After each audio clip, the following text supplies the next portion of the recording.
Halo semuanya, kembali lagi bersama saya Wa'run. Masih melanjutkan dari bagian sebelumnya yang setelah mengetahui kebahagiaan keluarga Dayu Hao, singkat cerita datanglah 4 dewa tingkat 1 yang merupakan bawahan dewa kehancuran, sehingga pertarungan pun tak terhindarkan.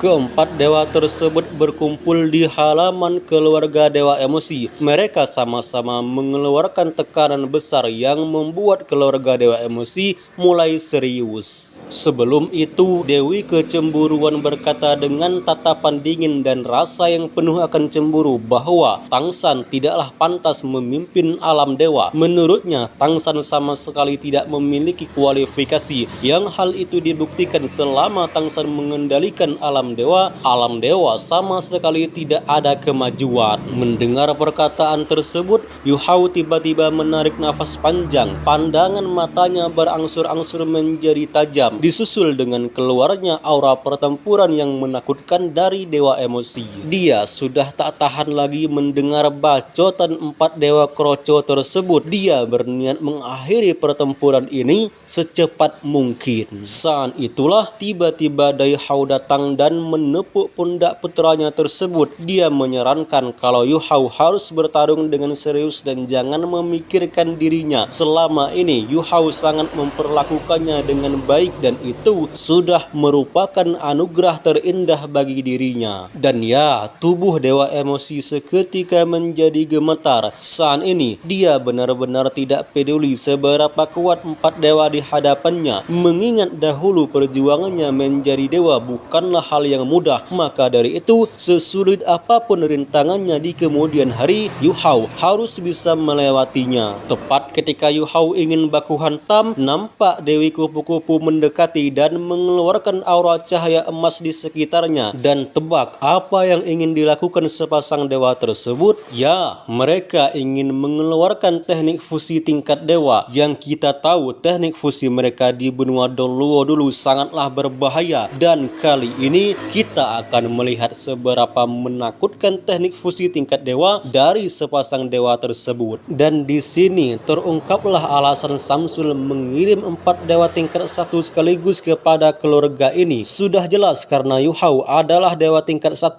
dan memiliki teknik fusi bersama istrinya. Juga Daimo Bai, dewa perang tingkat 2 puncak yang memiliki teknik fusi bersama istrinya, dan itu jelas sangat merepotkan. Sejenak kita tinggalkan pertarungan ini, di mana scene dialihkan dengan diperlihatkan Tangsan yang nampak sendirian di ruangan komite alam dewa. Masih dengan masalah yang sama, dia semakin khawatir akan bencana yang menurut firasatnya akan segera tiba. Diketahui fondasi Dewa Laut Tangsan saat ini sedang melemah, sementara di sisi lain dia juga bertanggung jawab atas kendali alam dewa, juga mewaspadai niat buruk Samsul. Tentu saja ini bukanlah masalah yang sepele bagi Tangsan, mengingat banyaknya dewa yang sulit diajak bekerja sama dan hanya ada sedikit dewa yang mau menerima Tangsan dengan tulus. Sekarang Tangsan hanya bisa berharap supaya bencana ini tidak datang, dan andai pun terjadi, setidaknya tunggu Xiao lahiran dululah, jangan bertabrakan gitu. Dijelaskan kalau 6 bulan terakhir ini alam dewa telah tenang dari gesakan Samsul. Samsul tidak pernah lagi bertanya perihal memperluas alam dewa. Namun Tangsan tak akan berpikir kalau alam dewa yang besar ini bisa tenang begitu saja. Terlebih alasan Samsul tidak mendesaknya lagi itu karena perjanjian waktu itu, dan jika perjanjiannya sudah selesai maka tidak menutup kemungkinan kalau Samsul akan memberontak. Di sini Tangsan sadar jika Samsul berhasil mengambil alih pengendali alam dewa maka posisinya akan menurun. Namun jika itu benar-benar terjadi, Raja Dewa tersebut nampak tidak terlalu mempersalahkan asalkan alam dewa baik-baik saja. Diketahui kalau sekarang Dewi Kebaikan dan Dewa Kejahatan tidak ada di komite alam dewa karena masalah dunia mereka. Menurut aturan sebenarnya para dewa tidak boleh ikut campur dengan urusan manusia kecuali dengan jarak yang jauh. Diceritakan kalau sebelum Dewi Kebaikan dan Dewa Kejahatan menjadi Raja Dewa, mereka telah menerima penderitaan perasaan yang sulit dijelaskan. Untuk itu, Tang San berencana melakukan hal yang sama. Dia ingin mengetes menantu kesayangannya akan hal yang serupa.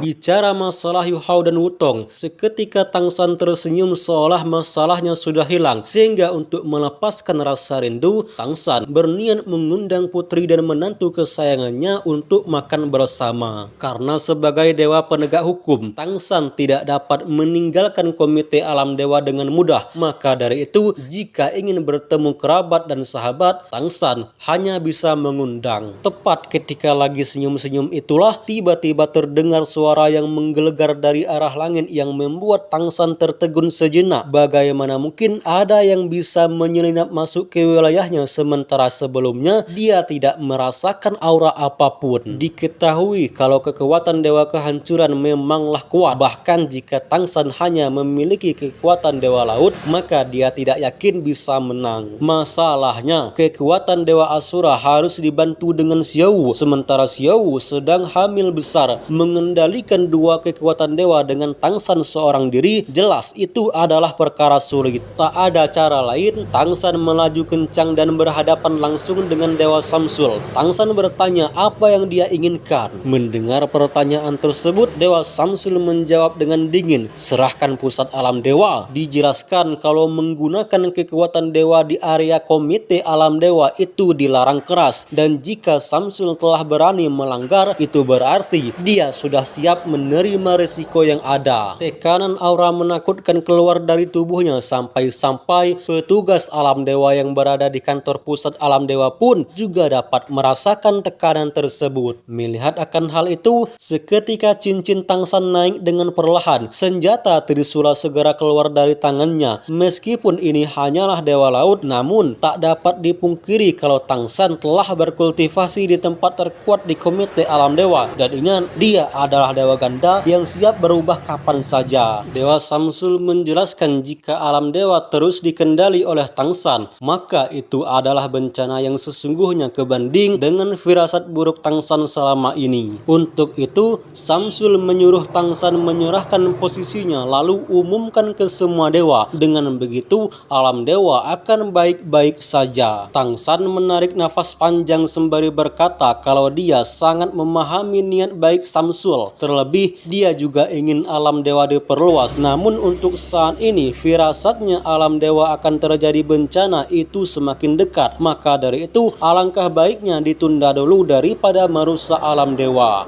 Mendengar perkataan tersebut, sontak Dewa Samsul tertawa terbahak-bahak. Dia berpikir kalau Tang San hanya menjadikan firasat buruknya sebagai alasan supaya alam dewa tidak diperluas, dan itu jelas tidak masuk akal baginya. Dia menambahkan kalau alam dewa berada di kendalinya, maka akan sangat menguntungkan alam dewa dan dewa lainnya, sekaligus mempermudah manusia berbakat untuk menjadi dewa. Selain itu, Samsul juga mengira bahwa Tang San hanya takut posisinya sebagai pengendali alam dewa tersingkirkan. Tang San berkata dengan tegas kalau dirinya tidak terlalu menginginkan posisi ini, namun dia juga tak akan memberikan posisi pengendali alam dewa ke Samsul dengan mudah. Terlebih, kekuatan Dewa Samsul adalah niat kehancuran yang mungkin hanya mampu mengendalikan dewa jahat, dan mana mungkin dewa baik bisa tunduk kepadanya. Dijelaskan kalau dahulu dua raja besar tidak memberikan posisi pengendali alam dewa ke Samsul bukan karena dia kurang kekuatan, tetapi karena kedewaannya Samsul sangat meragukan. Ya, Samsul sangat egois dan tak mau mendengar saran dewa lainnya. Tang San menjelaskan jika suatu saat nanti dia benar-benar memberikan kedudukan penguasa alam dewa, maka lebih baik dia memberikan kepada Dewi Kehidupan kebanding Dewa Samsul. Tang San bertanya, saat Dewa Samsul bertindak seperti ini, apakah Dewi Kehidupan tahu? Entah berbohong atau tidak, Dewa Samsul menjawab dengan dingin kalau dia datang ke sini bersama istrinya. Karena sudah demikian, Tang San menyuruh Dewi Kehidupan keluar dan bicarakan masalah ini. Jika Dewi Kehidupan setuju posisinya diserahkan ke Samsul, maka Tang San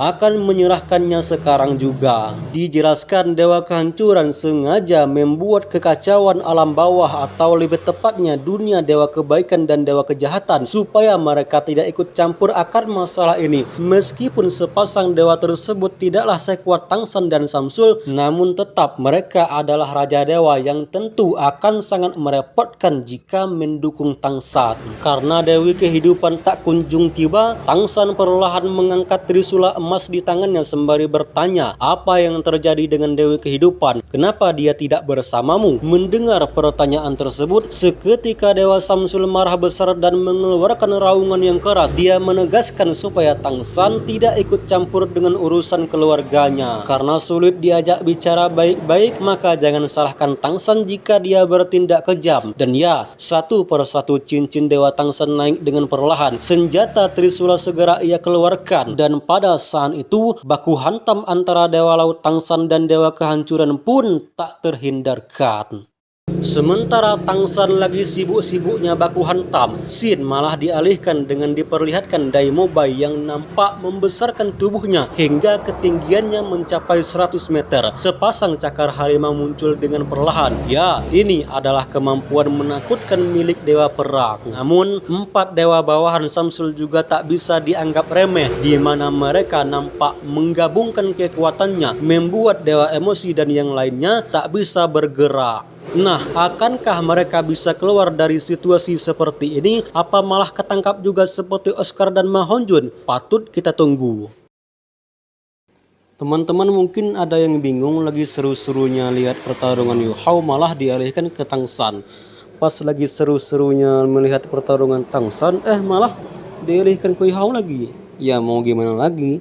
Itu sudah di dalam novelnya cuy. Dan saya tidak bisa mengubahnya. Harap dimengerti ya. Dan untuk saran teman yang ini, ya bro yang ini maksudnya, ya sebelumnya saya sangat berterima kasih atas sarannya ya bro. Tapi ya gimana, saya masih pemula, saya sulit ngerangkum bro. Jadi kalau ditambah bumbu-bumbu humor, jokes itu susah cuy. Ini aja susah, malum lah masih pemula gitu.